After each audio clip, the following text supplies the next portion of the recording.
outside impact has already been made, and now there is Wally Dallenbach back T-boning him, and then also contact with the inside wall. And right in the driver's door, the worst possible spot a car can be hit is in that driver's door. So we're have a great amount of concern now for Loy Allen. Looks like they've got the jaws of life right there. You saw Buster with the jaws of life ready to cut the roof off the car, roll bars, whatever they need to do. And of course he was out. Yeah, right now they're doing it. Buster's taking the jaws of life. They will be cutting the roof off this car to get Loy Allen out. He just missed several races early this year, Ned, because of an injury. Yes, he did. That was at Rockingham, North Carolina. So the rescue crew is there and extracting Loy Allen from his battered race car. Back in a moment.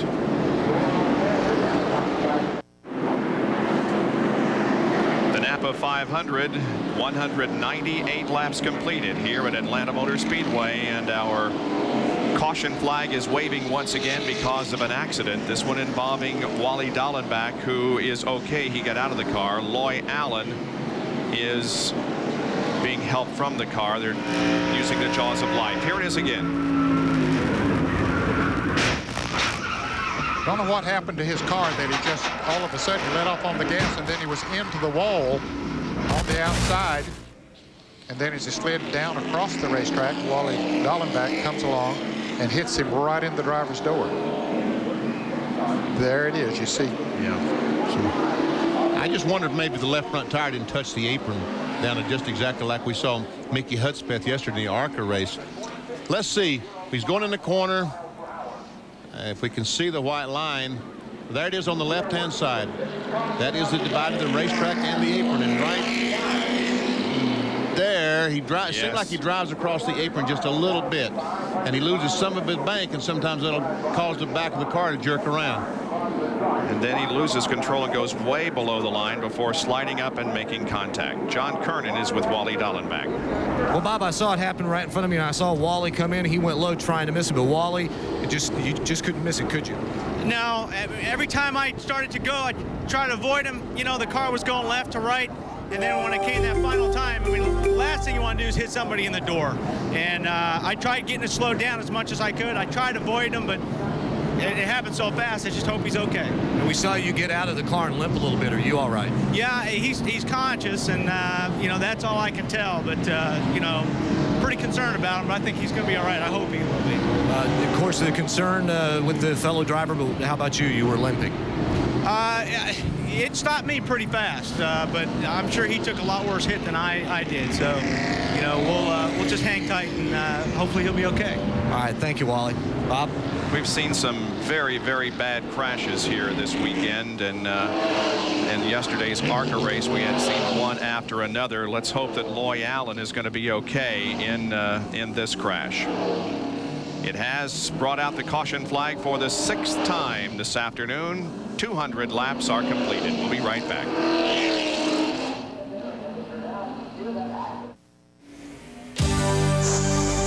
It's a full house at Atlanta Motor Speedway as ESPN Speed World brings you the final race of the 96 NASCAR Winston Cup season, the NAPA 500, being brought to you by Chevrolet. One car company has won more races in the history of NASCAR, genuine Chevrolet. By Smooth Busch Beer and easy drinking Busch Light, Busch, the official beer of NASCAR. And by McDonald's, on the track and in our restaurants, just watch us cook. Rescue continues at Loy Allen's car. Let's take a look at a full field summary. And Ned, these positions are going to reflect how they came out of the pit area. Yeah, and a lot of drivers, Ward Burton, Bart Martin, Rusty Wallace, Hut Strickland, Bobby Hillen, they all changed just 2 tires. Some of them might not have even changed any. Then you get to Gordon and Irvin and Labonte and Earnhardt and Jarrett, who all did change 4 tires. Once again, there's 16-2-30. And the laps are down. We see that we have 25 cars now in the lead lap. Well, I think what's happened, Benny, in this Several case, of the cars are on the tail end of the lead lap. On the tail end, that's right. They haven't made pit stops yet during this caution. Yes. And so they're out in front of them. I think there are 20 cars that are actually on the lead lap. And now 31 through 42, and you can see that there are 4 cars out of the race, but until this accident, we only had 2 out of the race.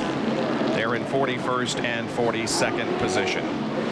So that's how they're running as we have completed now more than 200 laps. The jaws of life have been called in to extricate Loy Allen from his wrecked race car. Back with more right after this. Hi, Linda Cohn in the ESPN studios. We'll get you back out to the race in just a few moments. We want to update you on the World Cup qualifying. The U.S. involved in this one against Trinidad and Tobago. U.S. putting it away thanks to Eric Winalda making it 2-0, and that turned out to be the final for the U.S. in their big victory in Cup qualifying. Tom Dooley scoring the other goal. Meanwhile, let's update you on some scores from NFL games. Cards, they've won 5 of their last 6 against the Skins, losing there. Bills looking to improve to 7-3. Packers, they're obviously looking ahead to next week in Dallas. Forgot they were playing Kansas City. And there's no contest between the Colts and the Miami Dolphins. Scores and highlights, obviously, NFL primetime 7 Eastern on ESPN, followed by Carolina and the Giants. And don't forget, coming up at 5 Eastern, final round of the Senior Tour Championship. It awaits you at Myrtle Beach. Now we want to get you back to the Napa 500 and Bob Jenkins. Bob? We are back at Atlanta Motor Speedway, and we remain under our 6th caution of the afternoon because of an accident involving Wally Dallenbach and Loy Allen. The rescue members are talking to Loy Allen, but they're being very careful in getting him out of the car. Remember, he had a neck injury earlier in the year, and so they want to take every precaution to make sure that he does not re-injure that, or they will not complicate things as they get him out of the car. So the extrication is taking a little longer than perhaps it should. But we're going to take this opportunity right now while we wait for the rescue at the head of the straightaway to take a look at a track fact. And track facts are brought to you by Quaker State. Quaker State Motor Oil for longer engine life. Here's Dr. Jerry Punch. Sometimes the smallest parts make the biggest difference. We told you at the beginning of the race that Jeff Gordon had a problem with the left rear wheel working loose. Apparently the threads had gotten stripped on the stud. They used a device called a thread chaser. This little thing right here I'm holding in my hand is called a thread chaser. You can go to any parts store and buy them for $8 to $10. Very, very minimal, but very, very critical. Here's what they did. When they came back in for their pit stop, they put this thread chaser back on the stud and they screw it on. Those sharp threads inside basically clean out the threads that are already on the ones, and of course the ones that have been cross-threaded or stripped, it helps realign. It basically forms a brand new thread. They used that here in the Jeff Gordon pit, put the tire back on, and since that time he has been on his way. And oh, by the way, this thread chaser here in DuPont pits has now been renamed a championship chaser. Well, it looked bad for Jeff there for a while he was experiencing the problem, losing 2 laps, but he has fought his way back up, has led 11 laps so far this afternoon, and finds himself in 7th position at the moment. Bobby Labonte, by the way, has led the most laps this afternoon, 97. The championship, however, is far from being determined.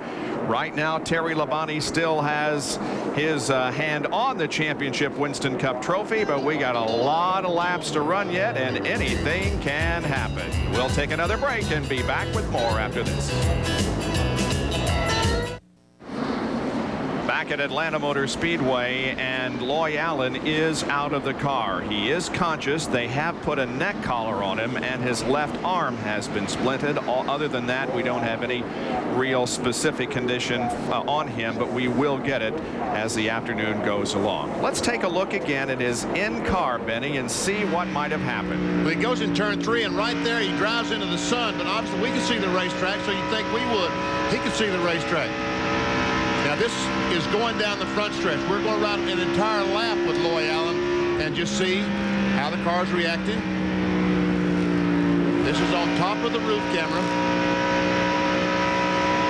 That's Loy. That's Chad Little, the black car there. Now we're going down in turn 3. Let's see if the sun becomes a problem. There's some glare, but we can still see the white line. And right there, it looks like he gets that left front tire on the apron, loses control and smacks the wall, and here's going to come Wally Dallenbach right here and hit Loy on the left side.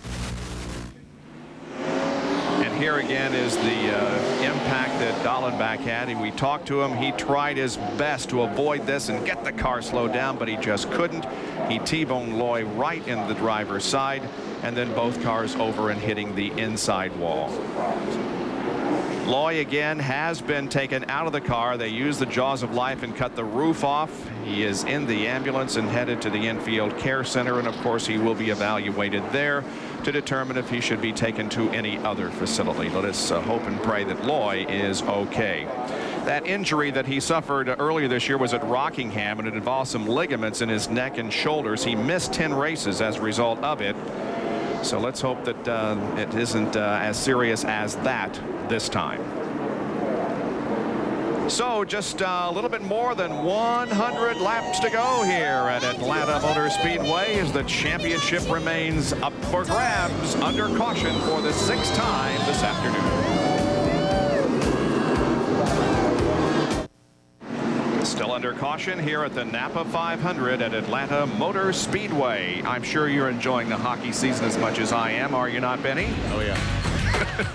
Tuesday on the Deuce at 7:30. It's the matchup between Buffalo and Pittsburgh. Sabres led by Pat LaFontaine, and Pittsburgh led, of course, by Mario Lemieux. 7:30 Tuesday on the Deuce, Buffalo and Pittsburgh. Then on ESPN Wednesday, it's the Avalanche and the Detroit Red Wings, with the Avalanche led by Joe Sakic, who is currently tied for first place in league scoring with 22. And of course, the Wings paced by Steve Yzerman with 16 points.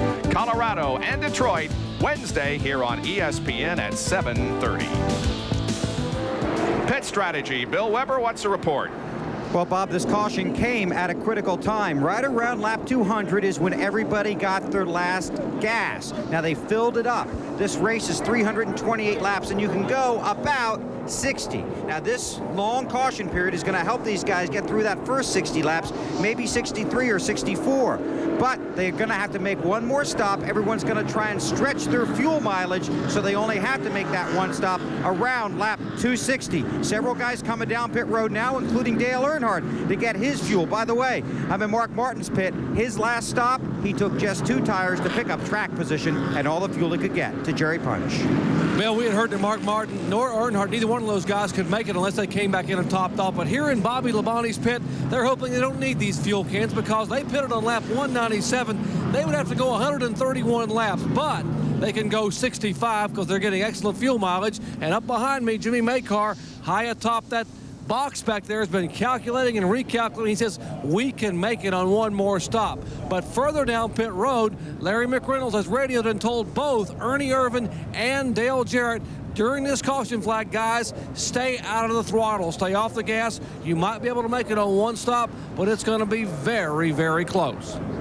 And so the drama continues here at Atlanta for the championship and to see who's going to win this race. There's a nice view of some of the new construction here at Atlanta Motor Speedway. Bruton Smith putting millions of dollars back into this facility and making it a top-notch facility. The green flag when we come back.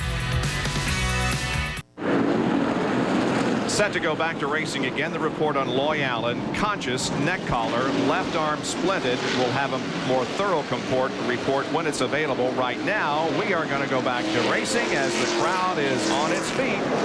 212 laps completed as the green comes out on lap 213. Bobby Labonte is at the front of the field again, and Ward Burton is right behind him. Ward Burton have been running up there in the top 12 or so cars. And there he goes. There he goes for the lead. Ward Burton goes by Bobby Labonte, or tries to go by Labonte, and there's Mark Martin. Labonte does not want to give up the lead. Comes back on the outside. Ward has not led a lap today. His brother Jeff has. He's led 1 lap. Let's see if he's going to hold it to the line. Yes, he will. Ward Burton becomes our 11th leader of this race. And now the battle for second as Mark Martin tries to take the spot from Bobby.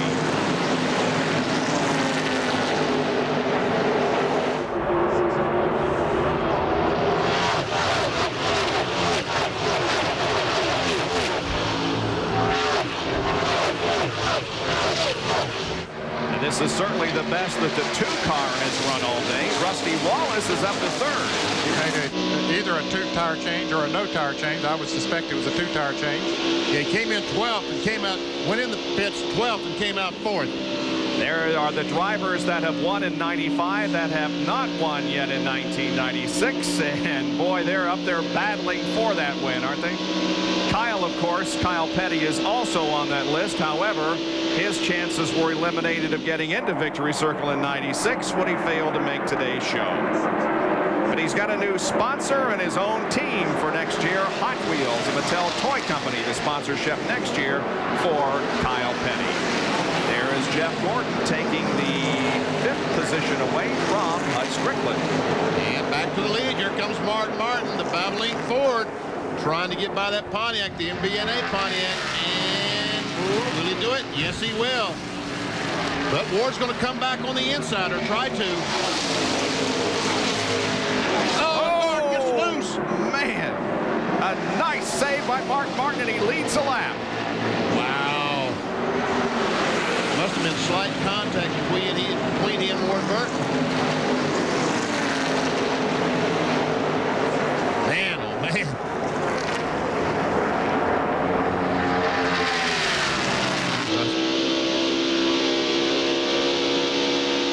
Ward's going to go down and try it again. Meanwhile, look at Jeff Gordon there in the back of this line. He has 4 fresh tires. All of those in front of him only took on 2 tires. Bill has more on Mark Martin as he continues to battle with Ward. Mark Martin is driving car JR62. He has run well with that car at Charlotte and at Rockingham. It's the second car that Roush Racing has built from the ground up, and they're really looking for big things from this car. Why? Because they have 3 more copies of this car sitting up at their shop. Now, earlier in this decade, Mark Martin has had dismal seasons. He had 1 year where he didn't win. He came to Atlanta, came to this race and won. Another year he only won at Watkins Glen. Came to this race and won. His crew is very confident that he can pull off a win today. I talked to Steve Neal. He says we're having the same situation we've had in the last 14 races. Great runs. We just can't win it. Maybe he can today, though, as Jeff Gordon takes 4th position from Bobby Labonte. Ward Burton's best finish here was this race last year. He was 5th. And his best finish of 1996 was at Charlotte. He was 7th. We see Ernie Irvin going by Hud Strickland, taking that spot away. That's 6th spot. There's Terry Labonte. There's Dale Jarrett. So our top point contenders are in the top 11 spots. Jeff Gordon is 4th, Terry Labonte 8th, and Jarrett is 11th. This is a great battle for the lead here between Martin and Burton. Martin's got it back. Rusty Wallace hanging right in there with them, holding on to Jeff Gordon. So Wallace, maybe his car works best on 2 tires. 2 fresh tires, I should say. He's got 4 tires on the car, of course. Looking back on Jeff Gordon, he goes to the inside and passes Rusty Wallace with ease. Bobby Labonte also does, and now here comes Ernie Irvin to try to do so. And as I pointed out a little bit earlier, Bob, in another situation where somebody just took on 2 tires, and Gordon now tries to take over 2nd place. Those new tires on the right side will hold you for about 6 or 8 laps, and then when they get heated up, then it begins to tail on. That's exactly what we're seeing. Because Ward appears to be going backwards instead of forward. Well, I don't know. I think that he moved over not to impede the progress of Jeff Gordon. He does not certainly want to be someone that cost a championship with Jeff Gordon. Just pulls up on the inside of Martin, and here comes Ward Burton right with him. Yep. But Jeff Gordon is back in the lead. Now the battle for 3rd between Bobby Labonte and Mark Martin. Well, there's still over 100 laps to go, so Jeff Gordon could still lead the most laps. He's going to have to lead most of the laps that are left, but he could lead the most laps in this race. He's only led 11. As he comes down now and completes that lap, it will move that total up to 11.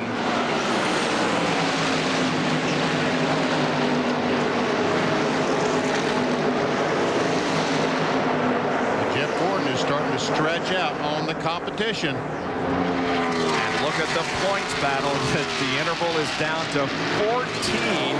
And remember, if he leads the most laps here today, he can knock 5 off of that. But still, it would be Terry Labonte winning the championship. Look at here. Mark Martin right now is ahead of Dale Earnhardt in the points. But that's right now.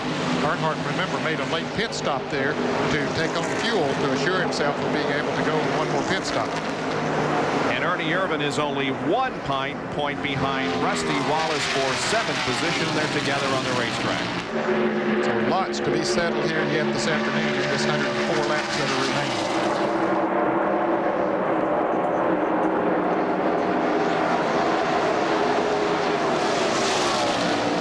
We see Terry Labonte's moved. If you see the pylon, you see Terry Labonte has moved up to the 7th spot, been able to get by Hutch Strickland.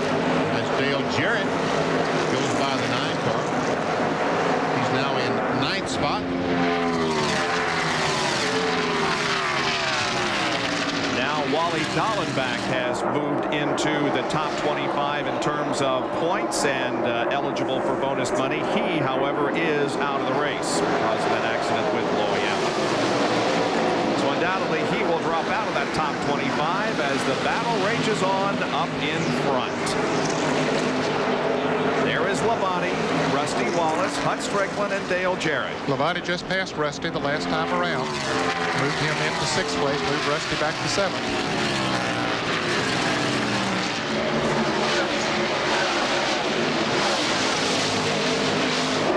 Terry seems to be running a little bit higher line than a lot of them. That keeps his car freed up.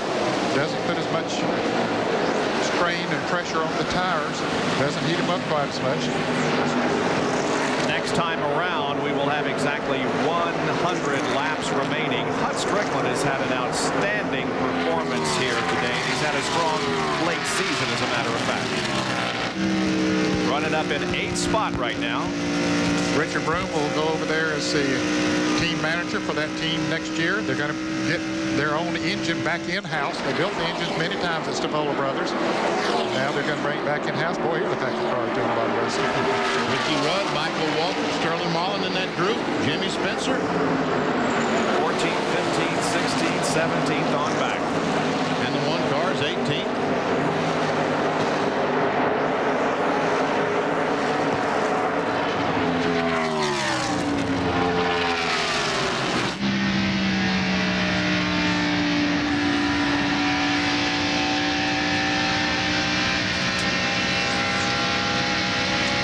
The Citgo Ford that we're riding with, driven by Michael Walter from right aboard the USS Enterprise as part of a special promotion surrounding the movie First Contact, which is another in the latest Star Trek films.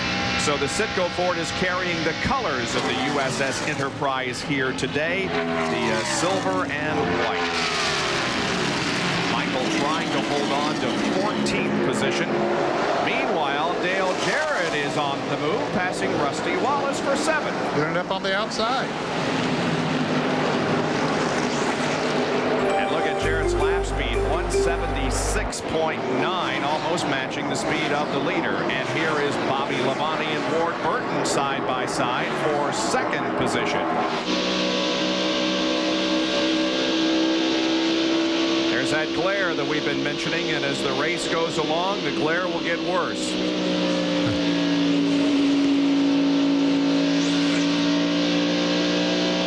That last lap, the fastest was Jeff Gordon at 177.0. In fact, he was quite a bit faster than everybody else. So he's pulling away as a result. Yeah. Second quick was Dale Jarrett. Ernie Irvan moving around Ward Burton.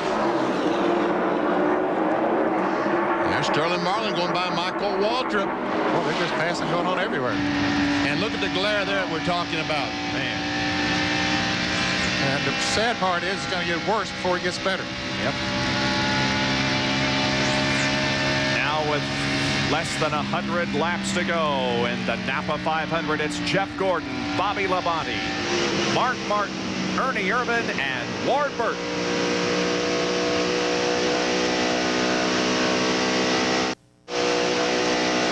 Riding with the leader of the race, but the driver who is still 2nd in the championship points battle, Jeff Gordon, because Terry Labonte, the points leader, is 5th.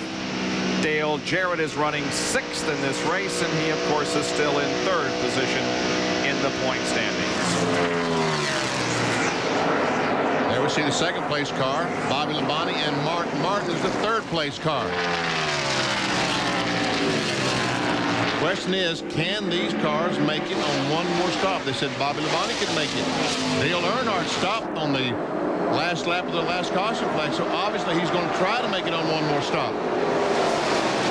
There you have Labonte, Jarrett, and Burton. Jeff Burton, that is, who's had a great run today, running in 7th at the moment. Yeah, these cars passed Ward Burton not too long ago.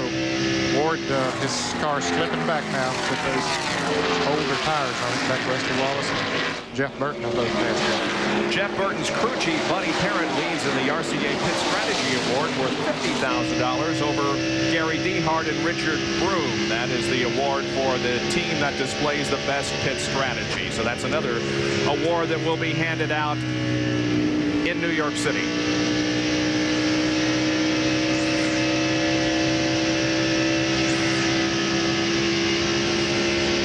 Watch as he go in turn 3. Let's see how bad the glare is. Drives into the sun. Still can see the racetrack, so it's not too bad. Now remember, that's the roof cam, so that's positioned much higher than the driver's eyes. This will be a little better indication. All right, and also we got a dirty windshield. Comes off the corner. Looks like he's a little bit faster than Dale Jarrett right now. Getting off of that corner, Jeff Burton is really coming off of that turn. He's losing a little bit some other places. Now then, oh, where'd the racetrack go? Oh, there it is. Yeah, we can see that the glare is getting severe down in 3. And folks, what you saw there is basically what it looks like to the drivers when they go in the corner. They just kind of, there's a spot that you drive in the middle of the racetrack, and when you get through that spot, you find out where you are on the racetrack. Let's see if Burton makes a run on Dale. Boy, he really makes a run on him off of that corner every time. Jarrett seems to be getting through 3 and 4 maybe just a little bit better than Burton. Coming off of 2 is where he'll really get him. And Mark Martin now working on Bobby Labonte. Yeah, this is for 2nd. Ernie Irvin there in the picture. He's running 4th. Earnhardt and the 21 of Michael Waltrip are running together on the racetrack. That's the 43 of Bobby Hamilton. Both silver this race. That's most 9th spot. Looks like Earnhardt just took that spot away from Hamilton. And Hus Strickland is back in the 11th spot now. What if Gary Dehart, Terry Labonte, and those guys are starting counting down the laps? 85. Just 85 more laps. That's all we've got to last. Yep, they'll have themselves a championship.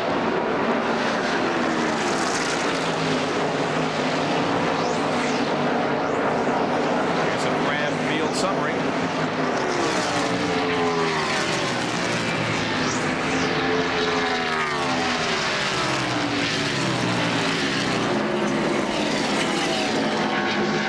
Jeff Burton just got by Dale Jarrett. Got one of those runs off turn 2. Got his fender alongside, so Jarrett just backed off and let him go. There they are. 6th and 7th. 6th and 7th.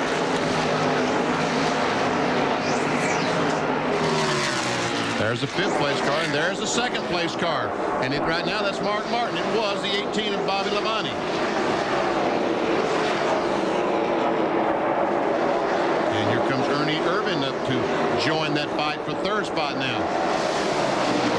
2nd, 3rd, and 4th right together. There's the 4th, 5th, and 6th. 5th, 6th, and 7th place cars, I should say.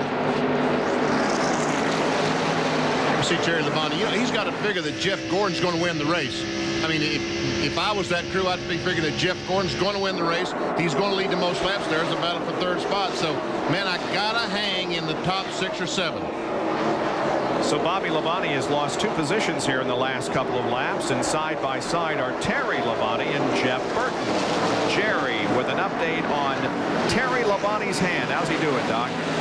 Well, Bob, you got to give Terry Labonte a call. The crew said if you have a problem, let us know immediately. And I guess it's the old no news is good news situation. Yesterday in the final practice, after about 25 minutes, Terry was very, very stoic when he climbed out of the car, obviously uncomfortable. He has now been gripping that steering wheel with a 3-finger grip on that injured left hand for almost 3 hours and has not said a single word. Let's go to John Turner. Well, guys, the helicopter is here. It looks like they're getting it ready to take Loy out. And Emmett Bird from the Speedway has just walked up. And Emmett, can you give us an update on Loy? Yeah, Loy is alert. He's conscious. He's talking. The doctors are taking a look at a contusion on the driver's side on his arm, but he's stable. He's fine. He doesn't remember the wreck, but that's normal. At this point, all they want to do is evaluate him. So they're going to take him to Georgia Baptist Hospital, probably by live flight helicopter. But the good news is, Loy's talking to us. He seems to be fine in all those respects. They just want to take a good look at him. Now, we also saw one of the emergency crew workers was brought in. What happened to him? Evidently, a light bar came off one of the trucks when they took off suddenly. For that, he's fine. He's talking. He's got a little knot on the head, so he's okay, too. But the good news is about Loy, because that was a pretty tough lick. And, you know, they're going to take him just for precautionary measures, make sure he's okay, check him out there. But he's totally stable, and everything seems to be fine there. The doctor is very encouraged.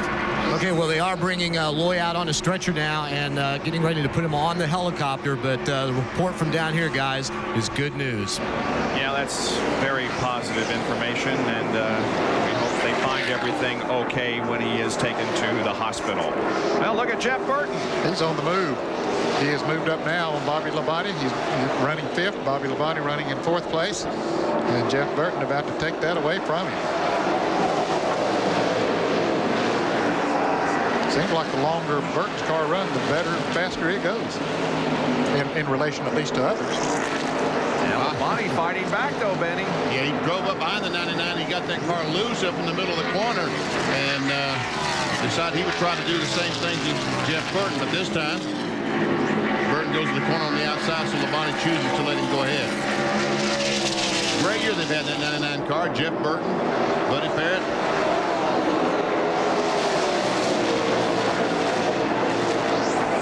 And there is Jeff Gordon, whose 10 victories that he has already recorded this year are the most in the modern era, which began in 1972. They're the top 10. Back in a moment. Atlanta, where 254 laps have been completed. Now, if Jeff Gordon can lead the rest of the way, he will clinch the most laps led award with 3 laps to go. So therefore, he would pick up 5 bonus points. Now, I erred a few minutes ago in saying his 10 victories were the most in the modern era. Richard Petty won 13 in 75. David Pearson won 11 in 73. Darrell Waltrip 12 in 81 and 82. Elliott 11 in 85. And Earnhardt 11 in 1987. Thank you, wrong. I read the information. I'm sorry. I just want to let these people know. Yep. Don't like to make mistakes, especially when you're around. I know I'll hear it from you. Folks, while all that was going on, Ernie Irvin made a pit stop. Yeah, he did. A little bit earlier than we thought that he would come in, changed all 4 tires. And he can't make it the rest of the way. He's got to stop again. Yeah, he can't make it the rest of the way. Let everybody drive through here, see where your favorite driver is running on the racetrack. Jeff has quite a lead, doesn't he? Yes, he does. He haven't had the clock on him lately, but it's pretty good. I'll just put it there right now, just see where he is in relation to Mark Martin. It's about 3.7 seconds.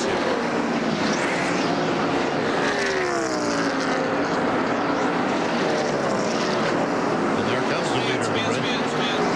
We have a spin. Ernie Irvin.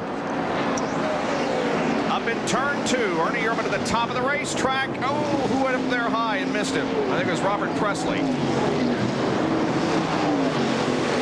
Wow. Caution is out. Came out of the pits now. Yep.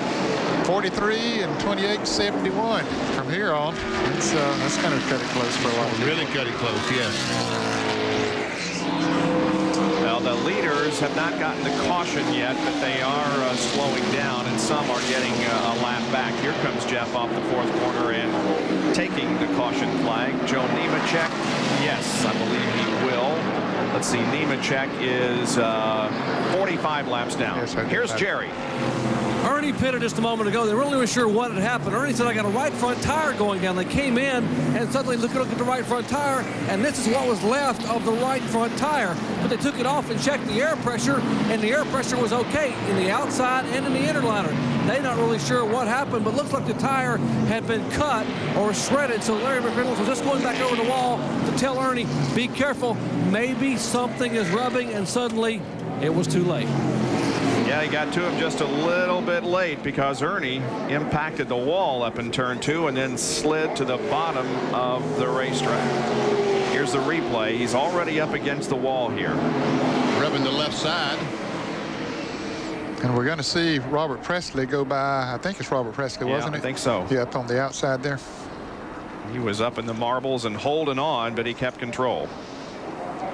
So this is our 7th caution of the afternoon, and you can see the stiff breeze that continues to blow. It has been blowing all afternoon down the front straightaway and up the backstretch.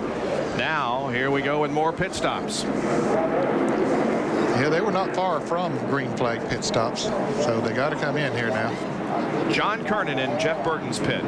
It'll be a 4-tire change for Jeff Burton as the crew goes to work on the right side, not anticipating any chassis adjustments or any pressure adjustments. The car seems to run really well on long runs. Buddy Parrott trying to pump his guys, saying, come on, get that car up off the ground. But it could be very close on fuel. Let's go down to Jerry Park.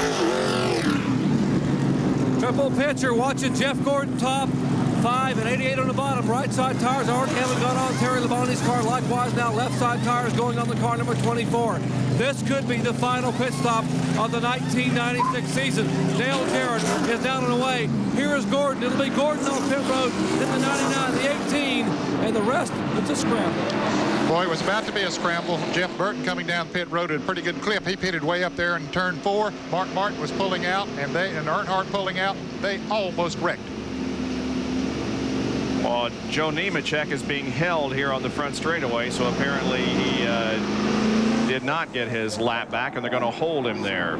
Let's take a break at Atlanta Motor Speedway. 259 laps are completed.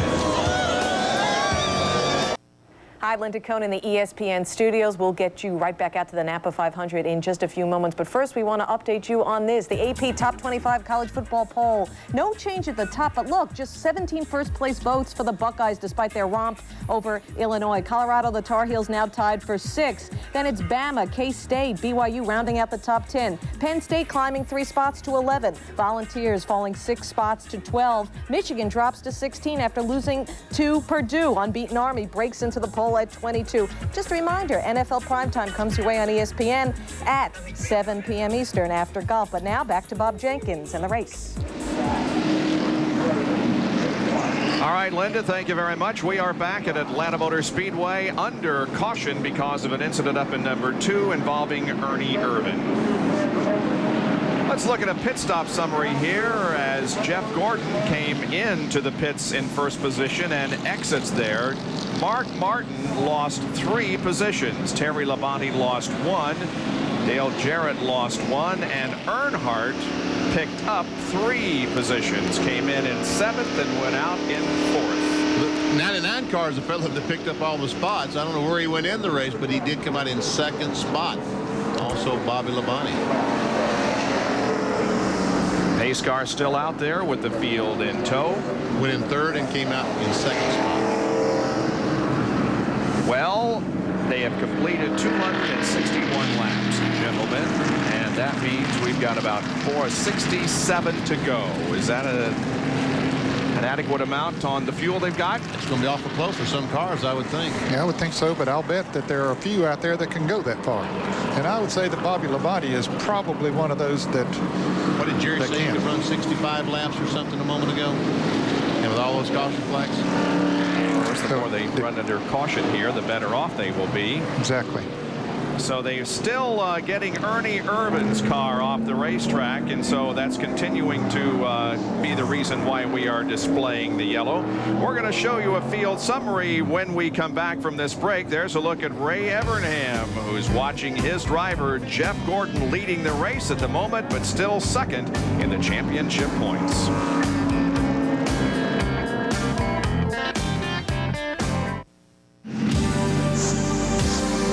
ESPN Speed World brings you the final race of the 1996 NASCAR Winston Cup season from Atlanta Motor Speedway, being brought to you by Ram Double Guard. No one oil filter protects two ways. Twice as much reason to pay a little now instead of a lot later. By the more than 1,450 AutoZone stores across America. AutoZone, the best parts in auto parts. And by Quaker State. Quaker State motor oil for longer engine life. Okay, the situation is that Jeff Gordon is in the lead. We go down to Dr. Jerry Punch. Well, they had initially calculated that they could go 65 laps. They have to go about 68 or 69 laps. And boy, they've been going over and over. Mike Landis, that's the man who calculates the field, standing up on top of the wall alongside Ray Evernham. And they have gone over the numbers twice. Jeff Gordon is ready and said, what should I do, Ray? Should I sandbag and save fuel, or can I go get him? And Ray said, go after him, champ. Let's go to Bill Weber. I walked over to ask Steve Mio, the crew chief on Mark Martin's car, if they were going to be able to make it on fuel. I didn't even have to ask the question. He said, no way. I walked over and asked Steve Allen, the gas man on the 88 car. He said, no way. John Kernan. Well, up here in Jeff Burton's pit, talked to the crew chief, Buddy Parrott, and Buddy says, no, we can't make it, although it looks like they might be setting up for a splash and go. They told me about 65 laps, 64, 65 laps is all they could get out of the tank. Back to Jerry Punch. Back into Jeff Gordon pits. Lonnie Hilliard's the guy I caught up with. Hey, Lonnie, we've been listening to your music all year long. You own racetracks, and we really appreciate the expert, but the monies from the sales of your racetracks really go to help a lot of people in Winston Cup racing. Yes, a portion of the proceeds goes to the Winston Cup Racing Wives Auxiliary, Racing Wives Helping Lives. And we're in the process of recording a new album now, and we've got some surprises. Some drivers going to be singing on this next album. Well, we look forward to the music. I'm not so sure about the drivers singing, but Lonnie, thanks for all your talent, and we enjoy having it on ESPN, and thanks for coming today. I want to say hi to my mom and also to Cheryl and Liz. Lonnie Hillard trying to help the Winston Cup driving Wives Auxiliary. Bob? Boy, pit road is pretty busy, Doc. There are several cars coming in for some last-minute splashes and goes here. Some of those that were on the back end of the lead lap, Michael Waltrip was back there behind, he was running ninth before he came in. He came in and topped off, so did Ricky Rudd, several others. Some of those cars that were one or more laps down had nothing to lose. They came in and topped off, but those that are running up front, they didn't. I remember a record album that was recorded several years ago with some NASCAR Winston Cup drivers singing or trying to sing. Were you in that? There we see the 25 car. He and Dave Marcus collided on pit road, and we see them working on the right front of Kenny Schrader's car. Schrader is not having a very good day. He's back in 22nd position, just one lap down, and this is going to put him 2 laps down, it would appear, as the field is about to come off lap 4, off turn number 4. Were you on that album that the drivers sang? Yeah, never mind. Let's see what happened here. Here we see Kenny Schrader coming in the pits from his onboard camera. He's going down pit road. No problem there. Everything's okay there. Must have been when he came out, maybe. Just a splash of gas is all he's going to get. He starts out of the pits, and there Marcus is. Yep. All right, green flag is back out here in Atlanta, and the race resumes as Jeff Gordon leads the procession down the backstretch, being pursued by Jeff Burton and Bobby Labonte. Of course, they all have 4 fresh tires now.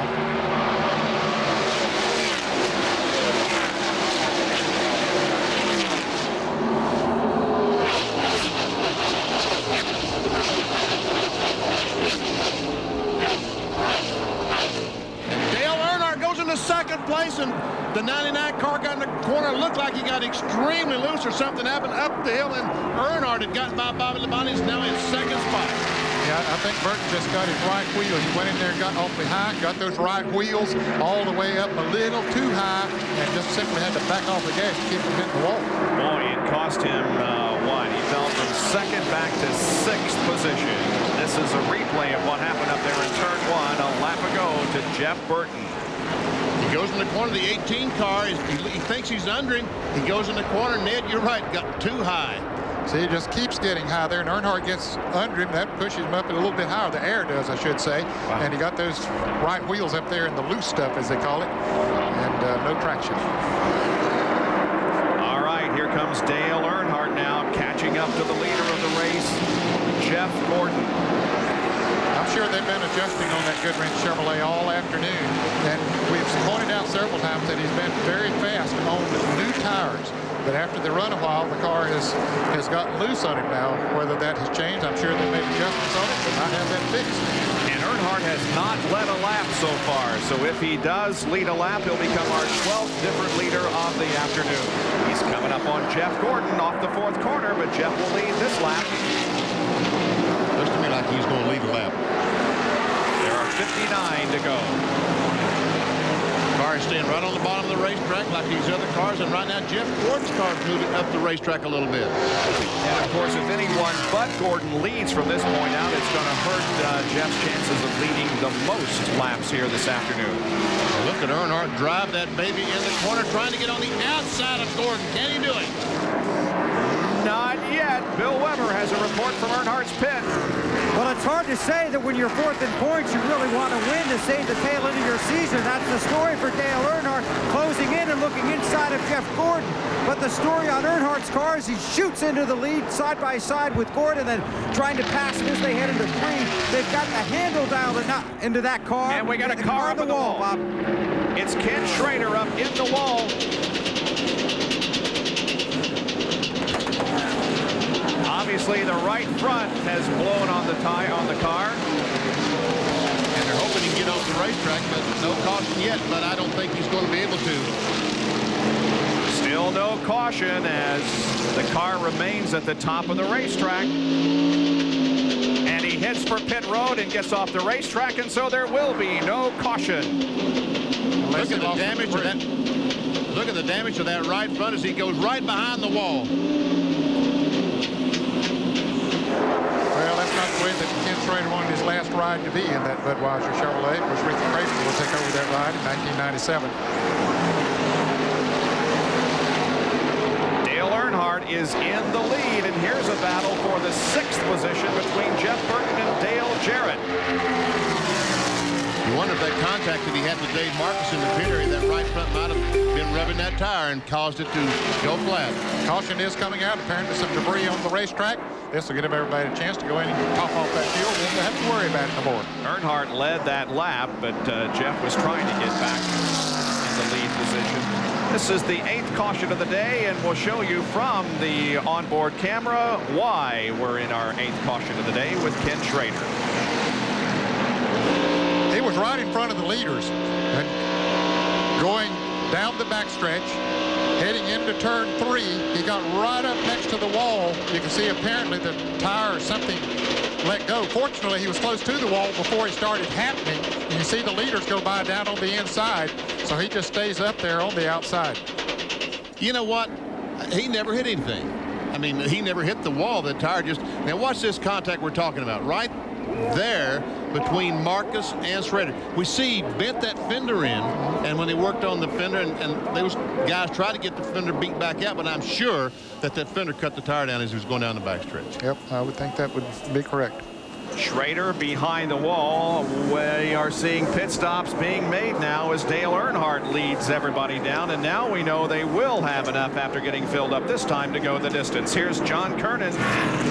Jeff Burton is in. It's just going to be gasoline only as they top it off. They get the nod. Yeah, it's okay. It's full. Go, go, go. Let's go down to Bill Weber and Dale Earnhardt's pit. Dale Earnhardt would not have been able to reach the finish on fuel, so this stop will save him. Now, to Jeff Gordon's pit. And they will top off Jeff Gordon. No tires and fuel only. He is down and away, so it'll be Gordon and then Bobby Labonte, Dale Jarrett as they head back to turn 1.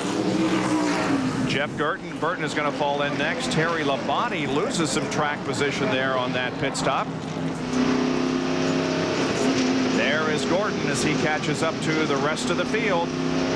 274 out of 328 laps completed at Atlanta Motor Speedway. Back after these messages. Bob Jenkins, Ned Jarrett, Benny Parsons, John Kernan, Bill Weber, and Dr. Jerry Punch, bringing you all the excitement of the final 1996 NASCAR Winston Cup race here at Atlanta, the championship decider. And right now, Jeff Gordon, who we ride with, is the leader of the race, but is still second in points because Terry Labonte is in 9th spot. Well, let's show you now an AutoZone off-track interval comparing Jeff Gordon and Dale Earnhardt. Well, Dale Earnhardt changed right side tires. That's exactly why his time was slower than Jeff Gordon's. But Jeff Gordon's not leading the race right now. No, that's right. Bobby Hamilton is leading the race because he was one of those who came in for a top off just before we went green last time. And so he and Ricky Rudd and several others, as a matter of fact, stayed out there. Michael Waltrip. So that's the first 3 cars right now. Hamilton, Rudd, and Michael Waltrip. Jeff Gordon, as we see right along with, is in 4th spot. Bobby Labonte is in 5th. And the lights are out atop the pace car, so we'll go back to racing next time around. And Terry Labonte right now, our points leader, is in 12th spot. Yep.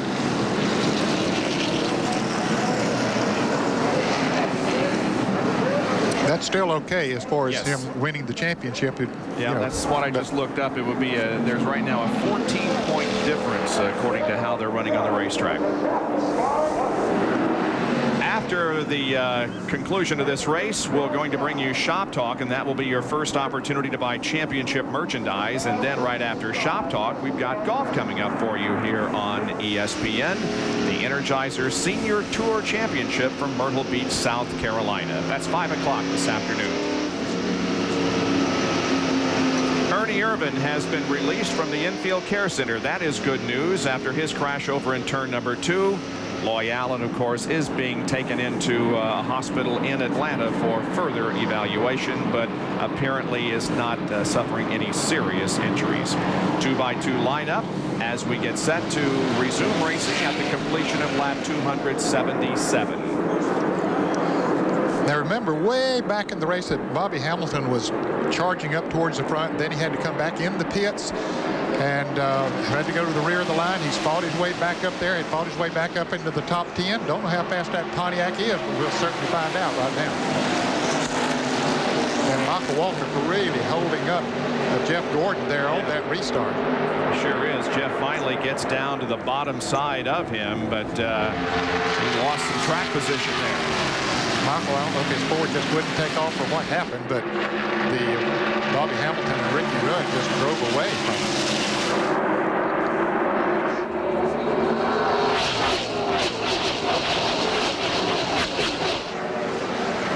There are the points right now. Jeff Gordon trailing by 14. Dale Jarrett is 67 points behind Jeff Gordon. Dale Earnhardt holding on to 4th. Mark Martin in 5th position, the point standing, just 43 behind Earnhardt. There you see Earnhardt on the high side of the racetrack, about to catch up to Dale Jarrett. He's got those 2 new fresh tires on that outside, and we've said that his car has been awfully strong with new tires, but he was strong anyway right before this caution came out. He was just past Jeff Gordon and had taken the lead, so he is still strong. Jeff Gordon trying to get by. He was able to get by Bill Elliott. Now he's working on Chad Little. Not too long ago, Ward Burton was in the lead lap and right up there amongst them. However, Burton is now a lap down. Look at Earnhardt go on the outside. Boy, he's got himself up. And Bobby Labonte is trying to get by Jeff Gordon down in turn 1, and he's going to do it. Yes, 3 wide. Slipped it right in there. So Bobby Labonte now is in 3rd position, and Jeff Gordon is 4th. Up front, it is Bobby Hamilton and Ricky Rudd, 1st and 2nd. We're probably to the point now that Jeff Gordon cannot lead the most laps. Is that fair to say? Well, let me check the computer here.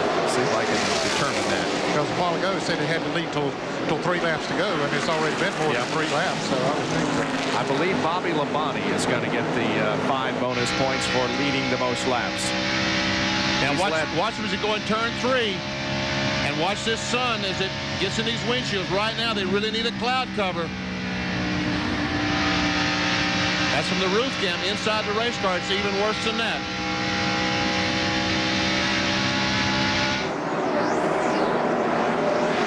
Terry Labonte down on the bottom side of Bill Elliott. Labonte's back in 11th.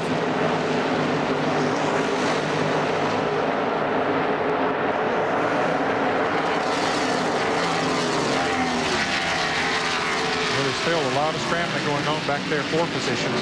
Those that lost a lot of track position on that pit stop here. Labonte trying to go on the outside of Rusty Wallace. And we'll do it. That moves him in the 10th spot. And Bobby Labonte has just wrapped up the 5 bonus points from leading the most laps. Even though he's not even the lead. That's There's right. the leader of the race, Bobby Hamilton. Yep. Ricky Rudd is in 2nd spot. There goes 3rd and 4th, Bobby Labonte and Jeff Gordon. Whoa, here's a 3-car battle. Jeff Burton, Dale Jarrett, and Mark Martin. Well, Jeff Burton was trying to go on the inside of Michael Waltrip, and his car slipped up, so he had to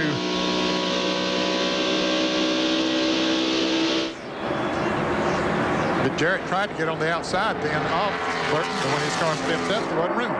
Here's Jimmy Spencer and Sterling Marlin involved in a battle for 15th spot. Take your pick as to have it. Looks like Sterling Marlin has it. Spencer wants it. Red Bodine. Still 17 cars on the lead lap. And one of those is Ward Burton. He's back in 13th position.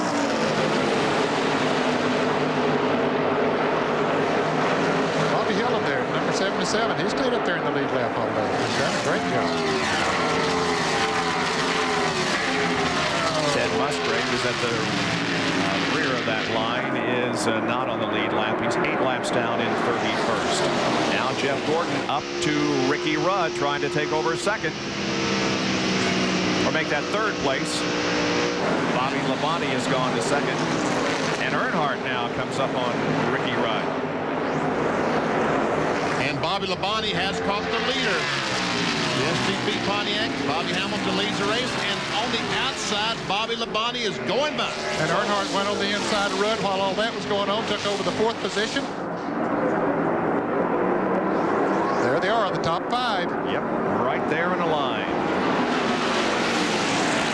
And Jeff Gordon now to the inside of Bobby Hamilton, taking over 2nd. Let's see if Dale Earnhardt will not at the moment.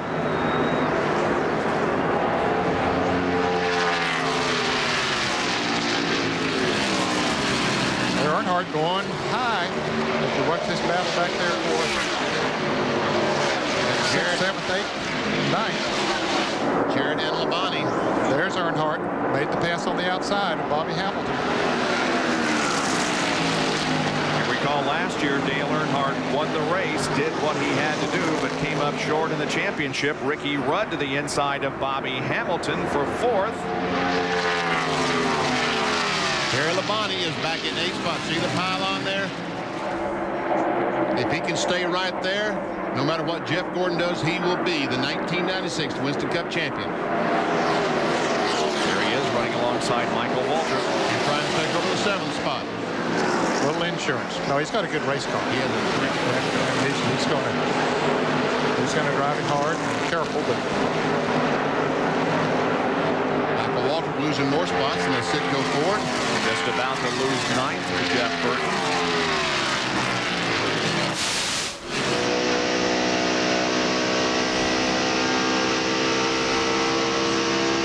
wow, Ernie Irvin. So you're talking about points as of now. Did Ernie Irvin drop out of the top 10? Well, he's in 10th position, I believe. Yeah.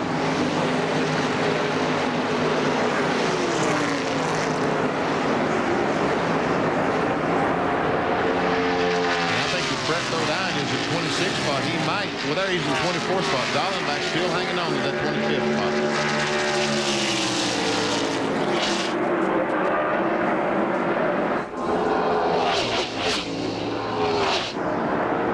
Terry can finish as low as 11th in this race if Gordon wins, and still Terry would win the title.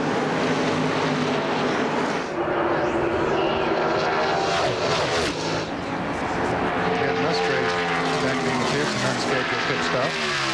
Now those positions swap once again as Bobby Hamilton passes Ricky Rudd.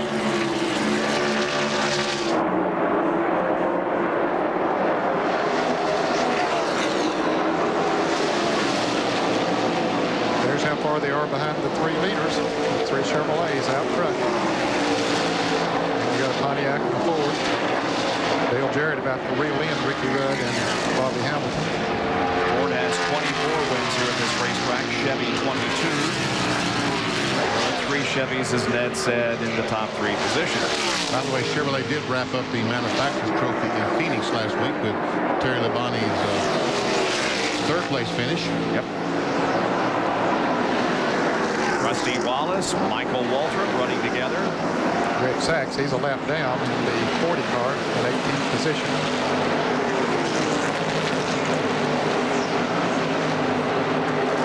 Greg gets out of the way. Let's those guys race for position. Wow, there's a crash over, or about to be a crash. It was almost a crash. It just didn't totally materialize, did it? Who was it? Hutch Strickland was the car that I saw that was going the slowest when I looked up, so I'm assuming that he got sideways. Man, I looked up and there were cars sideways and coming off of turn 2 over there. I said, that's got to be a crash. I was just going to call it early, you know. So Dale Jarrett's got around Ricky Rudd while that's going on, taking over the 5th position. And Terry Labonte has caught Ricky Rudd as we see the car number 4 of Sterling Marlin still on the move. He's in 16th position. Here's what you guys were talking about. You scared me to death. Whoa! I see why you got all excited. But watch this. He's still out of control, isn't he? He finally saved it. Was that car sideways or what? It was. I don't know how he saved it. They say when these radial tires, when it gets sideways with you, forget it. But he did a great job. Well, Terry just picked up another position going to 6th. A little more insurance there for him. Yep. Now, if Jeff finishes where he is running at the moment in 2nd position, Labonte wins the title if he is 13th or better.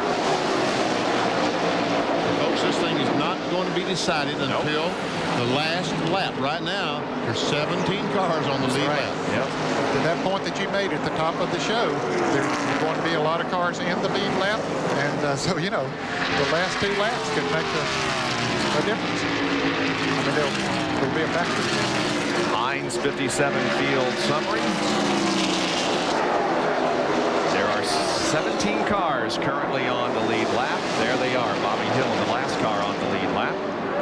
Dale Jarrett moves into the 4th spot, getting by Bobby Hamilton. There's 4th, 5th, and 6th. Terry Labonte is in 6th.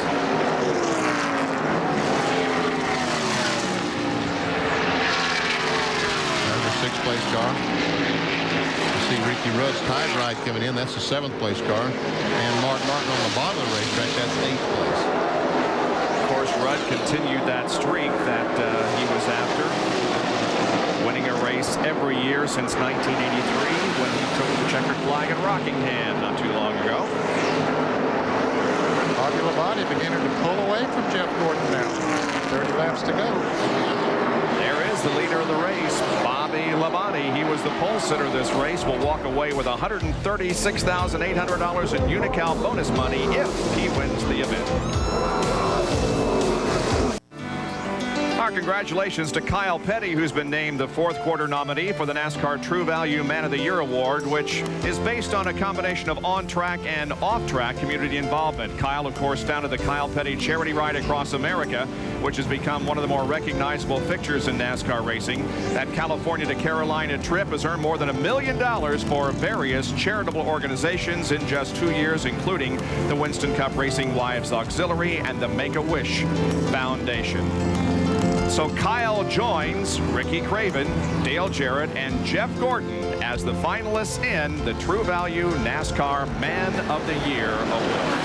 Well, Kyle did not make this race. There is his dad, King Richard's car, driven by Bobby Hamilton. Kyle, of course, will be back in 1997 with a new sponsor and with a team that they call the RP2 team.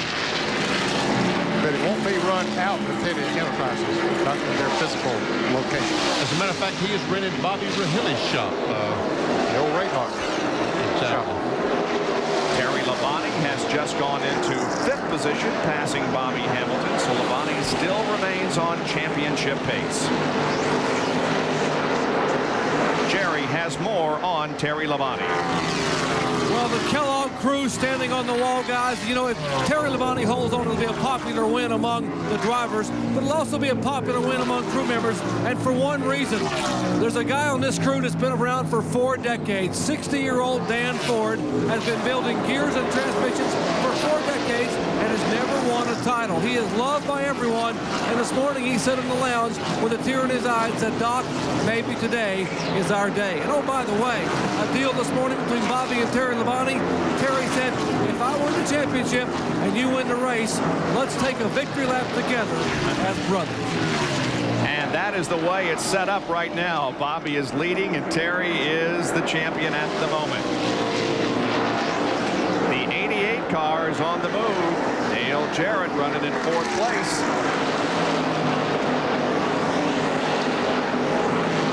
He's been he's picked up about a second on Bobby Labonte in the last 6 or 7 laps, and he's really getting close on Earnhardt right now for the 3rd position.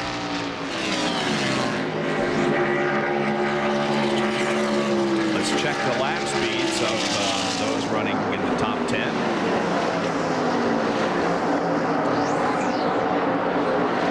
Wow. Yeah. We see that Dale Jarrett right now the fastest car on the racetrack. Far back when he got out of all that traffic. He was in 11th place. No, I'm sorry. He was in 7th place there. And then got out of the traffic and was just lowered him down. Almost 3 miles an hour faster than Dale Earnhardt.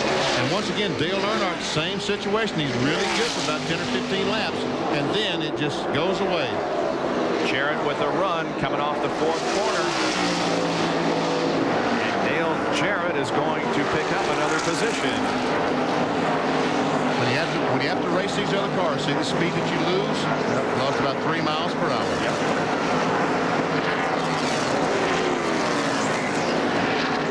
There's Jeff Gordon's crew and the hopes that remain there for his championship, although they are slipping away as each lap goes by. Jarrett had cut Bobby Labonte's lead down to about 2.6 seconds, and now it's over 3 seconds, just that one lap, and making that pass made a big difference. There are 20 laps to go in the final race of the 1996 NASCAR Winston Cup season. The Labonte brothers are the stars. At the moment, Bobby leading the race, Terry leading the championship. Now let's see what the speeds are with Dale and clean track.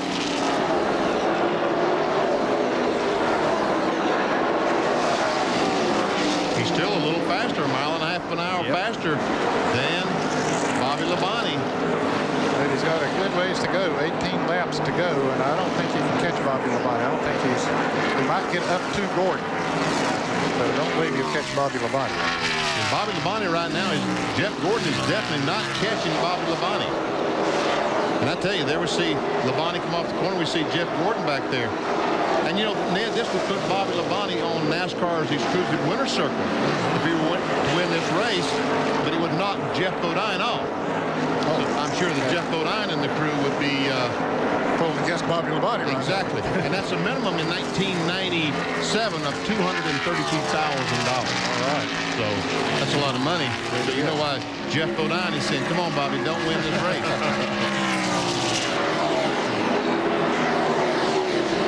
Morgan Shepherd running right ahead of the leader of the race, Bobby Labonte. Morgan, let's see, is back in 28th spot, 5 laps down. Never see that Dale Jarrett is 2 3/4 seconds behind. Terry Labonte 5 seconds behind his brother. But right now he's trying to win the war, not the battle. Yep. Down at 12.5 second separation of the top 10. Well, there's a group of cars, 3, 6, 8 of them. Take a look and see where your favorite driver might be going by.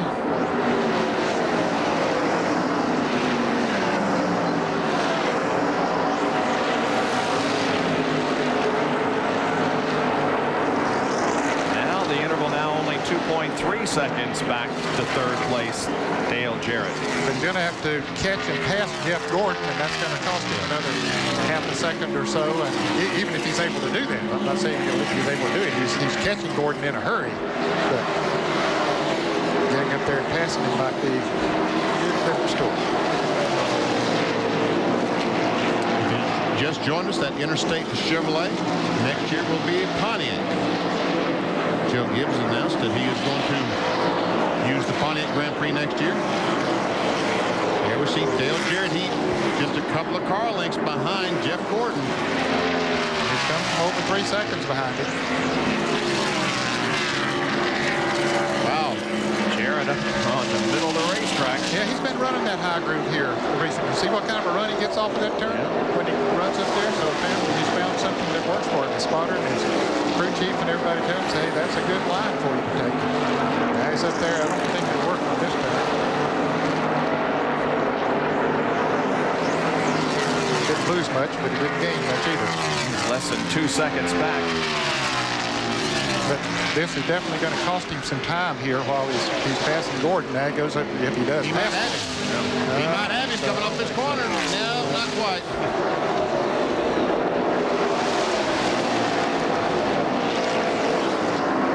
See, he loses ground when here in this battle, because Bobby Labonte is pulling away from Jeff Gordon. As long as Dale Jarrett behind Jeff Gordon, he's pulling away from both of them. 12 laps to go. You can see 12 laps to go. He's going to try it on the high side again this time. Back behind them, Terry Labonte has caught Dale Earnhardt, so he's going to try to pass that. Now he lost another 1/10 of a second, so it's up to over 2 seconds now between first and third. And you say, why don't Jeff Gordon move over and let him go by? Because that's second place. Absolutely. Near the end of the race. Money. The points don't make any difference to either one of them here. Now Jarrett's got to run down to the inside this time, coming off of turn 2. He might have him going into turn 3. Jeff will probably back off and not race him in. Maybe he will race. He will race him in there. They said Jarrett's been running high in that turn and beating you up there, so see if he can stay up there. But I don't think he's going to be able to hold to come back by. Nope. Dale Jarrett moves to second, putting Jeff Gordon back to third. Now he's got to make up 2 seconds. Well, 1 3/4 second in the next 10 laps. Can he do it? Oh, he pulled a good bit away from Gordon just in 1 lap there. Back to Dale Earnhardt and Terry Labonte. Earnhardt is running 4th and Labonte 5th.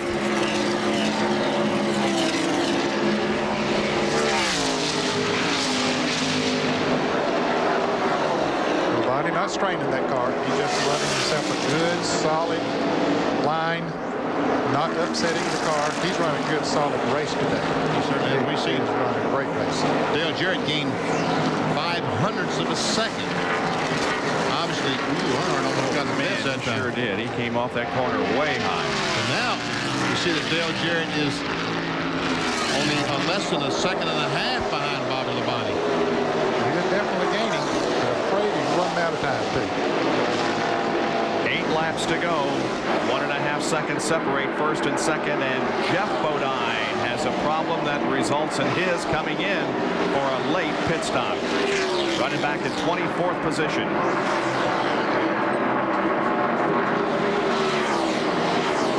The leader, Bobby Labonte. Jarrett shaved another couple of tenths off. A couple of cars here has got to pass. Yep. There's Todd Bodine, and he's going around here on the main straightaway. Bobby just passed a car as well going into turn 1.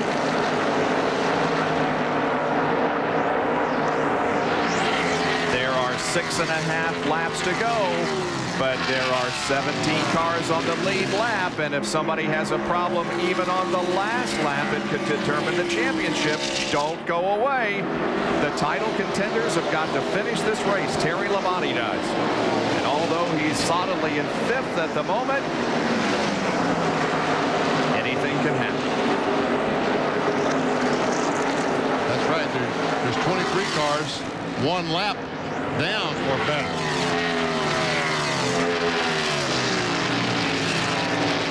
Boy, Bobby Labonte racing Dave Marcus there. He didn't want that. He's going to be able to get on the ramp, but Dave raced him hard into turn 3, and that might have cost him just a little bit of time.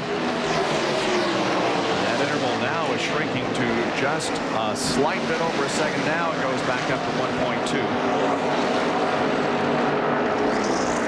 He hopes that Billy Standish, Dale Jarrett hopes that Standish gets by. That is the Billy Standish car, the red and yellow car. He certainly does not want to run across those guys running side by side. That's for sure. That's the worst scenario that it could be would be for them to run. There they are, side by side as he catches them. That's not what he needs. He said, come on, guys, one of you, please, pass the other one. And Standridge backs off. Good move on his part to good sportsmanship, I should say. On his part, he backed off. Jimmy Makar, the crew chief of the race, on the number 18 car of Bobby Labonte. Congratulations to Jimmy. Western Auto Mechanic of the Race, and that award will also be made known at the NASCAR Winston Cup banquet at the Waldorf Astoria. I wonder how Thanksgiving dinner will be if Dale Jarrett catches Jimmy Makar's car. At your house, yeah. Yeah, that'll be a nice feast. Jimmy Makar is married to Ned's daughter, Patty. Obviously, Dale Jarrett, his son. I guess they have to talk about it. Oh, yeah, they know how this racing business is. They've all been through it before. It looks like Labonte's going to be able to do it. They're talking about son-in-laws, brother-in-laws, and all of that. There was an article in the paper this week. Dale's brother-in-law, Kevin Spears, was seriously injured in an automobile accident this week. And it was in the Atlanta paper that it was Dale's sister's husband. Well, Kevin Spears is not married. Kevin, we hope you're doing fine up there, buddy. But it was Kelly, Dale's wife's brother, that was injured in the accident, and we're keeping our prayers on him. And Mark Martin and Bobby Hamilton are waging for position here as the white flag is about to come out for Bobby Labonte. There it is. One more lap to go for Bobby Labonte. And one more lap to go for Terry Labonte, and the championship will be his. We're on the final lap of the 1996 season for the Winston Cup Series. What a great season it's been, and we're glad to have had our part in bringing you all of it, and especially in bringing you this championship race. There's Terry. He's got less than a quarter of a lap to go. Bobby Labonte is in turner number 4 now, coming off of it, and Bobby Labonte wins the race. The checkered flag comes out, and Terry Labonte has become the 1996 NASCAR Winston Cup champion. Terry Labonte, 12 seasons after his first, repeats as the Winston Cup champion. That's the longest between intervals of first and second championships. And the banner has gone up over Terry's pit area.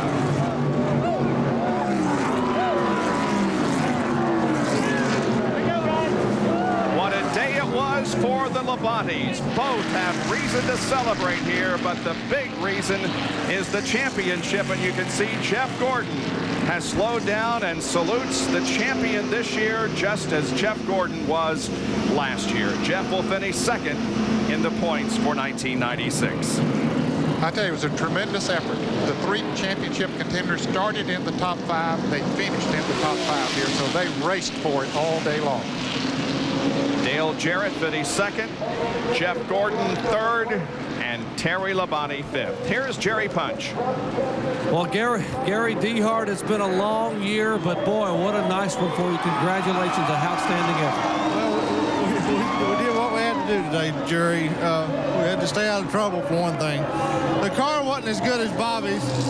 What do you think about that right there, buddy? Bobby Labonte and Terry Labonte, that looks good, don't it? It couldn't have been a better day. I'm just happy for everybody. The team done a heck of a job. You know, what else can I say? That's Gary Dehart, the championship crew chief. Now over to the winning crew chief, John. Well, I'm with Jimmy Makar, also the Mechanic of the Race Award. And Jimmy, what a day for you guys. Well, I'll tell you, it really was a heck of a weekend. You know, we've had a tough year. We've struggled back from starting our own engine program, a lot of little things, and we've been out of victory lane all year long. We didn't need to stay out of victory lane this year, and we came to Atlanta with 3 goals in mind. That was to sit on the pole, lead the most laps, and win the race. And we had an outside shot at sitting in the top 10 in points, and that's what we had to do it. I think 43 finished good enough to keep us out of there, but we accomplished those 3 goals. It just shows the strength of this race team and how these guys can pull together when times come and things get rough and they can come back and have a day like this. It just makes me proud to be associated with these people. Well, congratulations, and head on up to victory lane. Bob, up to you. The final point margin, 37. Terry Labonte, the championship over Jeff Gordon. What a day for the Labontes. Bobby wins the race. Terry, the championship. Back in a moment. want you out. We are back at Atlanta Motor Speedway, and there is the winner of the NAPA 500. Bobby Labonte still in his car. He's about to emerge to the applause of the thousands of race fans that gathered here today to see this event and to see the champion crowned for 1996. And Bobby's brother Terry is that person. Here comes Bobby out of the car. He's the NAPA 500 winner for 1996.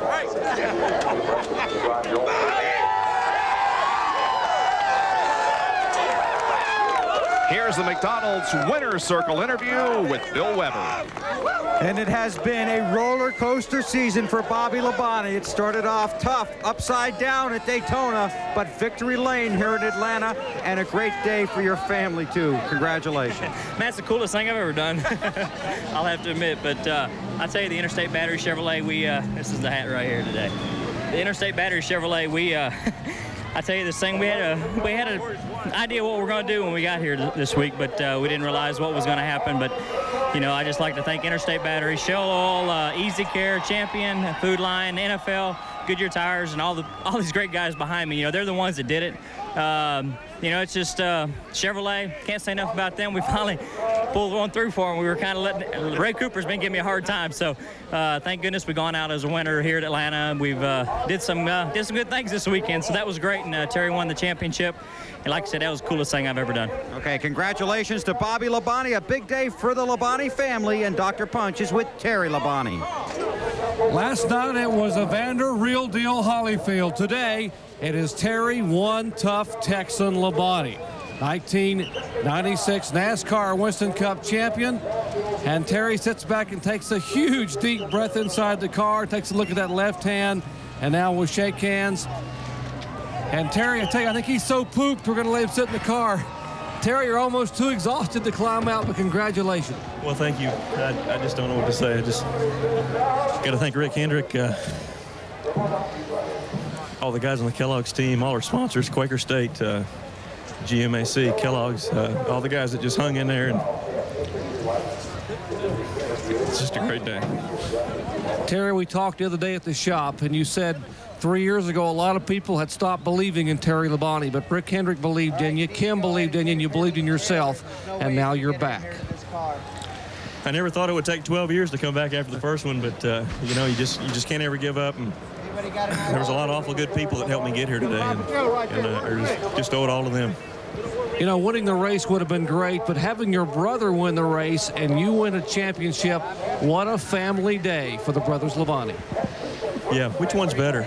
I tell you what, it was a great run for Bobby, and we talked about it last night, and I knew he was running awful good in practice, and we were kind of joking around, and we said, you know, it'd be pretty cool if you won the race and I won the championship, and, you know, never dreamed it would happen that way, but it's an exciting day for us. How about the left hand? We talked about, no one said that you didn't complain at all day long, and I know you're holding it on your knee there, but that had to hurt you. Well, it did. We shot it up a little bit before the race. We didn't shoot it up enough because it kind of started hurting there about the last half of the race, but feels like $1 million right now. How about $1.5 million? Last night there were snow flurries in Atlanta, and today a young driver nicknamed the Iceman is crowned Winston Cup champion. Bob? And that interview, Jerry, very emotional. That first question, he was really unable to speak, and that is what NASCAR Winston Cup racing is all about. These guys are really tough, but when it comes down to this, it's very emotional. Well, let's take a look now at the final point standings for 1996. Jeff Gordon winds up 37 behind Terry Labonte, but all of these 10 drivers are going to be on the stage at the Waldorf Astoria for the NASCAR banquet, and we will salute them even further then. There are the 11 through 20 drivers in this year's point standings. Well, let's take a look now at the results of the NAPA 500 for 1996. Bobby Labonte was the winner of the race. He led the most laps, and the yellow darts there will indicate those who led a lap. Jeff Gordon finishes third, Jarrett second, Dale Earnhardt fourth, Terry Labonte was fifth. Great season, guys. It was a terrific season. Congratulations goes out to Terry Labonte. Also, Bob and Martha, I know you got to be awfully proud of your boys today. And well, they should be. They've raised two great young men as well as two great race drivers. There is Terry Labonte continuing to get the congratulations of those who have gathered here today. Coming up next, Shop Talk. And this will be your first opportunity to buy some of that championship merchandise that Terry Labonte will have for you to buy. Well, we thank very much the race organizers, the track officials, the NASCAR officials for their continued cooperation with us during the season, and most of all, you fans for being with us. Yes, we will have that extensive coverage of Daytona that we had last year on the Deuce. We'll have it starting in February, and Benny and Bill and I will be with Winter Heat 3 weeks from today in Tucson, Arizona. Congratulations to Bobby Labonte, winner of the race, and Terry, the champion for 1996. This has been a presentation of ESPN, the worldwide leader in sports.